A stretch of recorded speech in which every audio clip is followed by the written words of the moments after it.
ইন্না আরসালনাকা শাহিদান ওয়া মুবাশশিরান ওয়া নাযীরা। হে নবী, আপনাকে দুনিয়াতে আমরা প্রেরণ করেছি, আমি প্রেরণ করেছি। কে প্রেরণ করেছে? আল্লাহ বলতেছে, হুয়াল্লাযী আরসালা রাসূলাহু বিল হুদা ওয়া দীনিল হক লিইয়ুযহিরাহু আলাদ দীনি কুল্লিহি ওয়ালাউ কারিহাল মুশরিকুন। কোরআনুল পাকের মধ্যে 3 জায়গাতে একই আয়াতের পুনরাবৃত্তি ঘটেছে।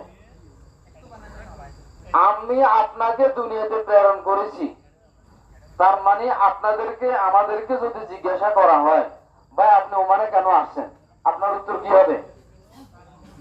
কে কে বলবেন? কর্ম করি।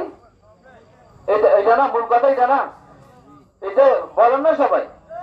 আর ভাই আমাকে পছন্দ হয় না, এই জন্য কথা বলতেছে না। না, কর্ম করার জন্য, টাকার জন্য আসছি না, মূল কথা হচ্ছে টাকার জন্য আসছি না। আপনি এখানে এসে বিশাল আগে শুয়ে থাকবেন।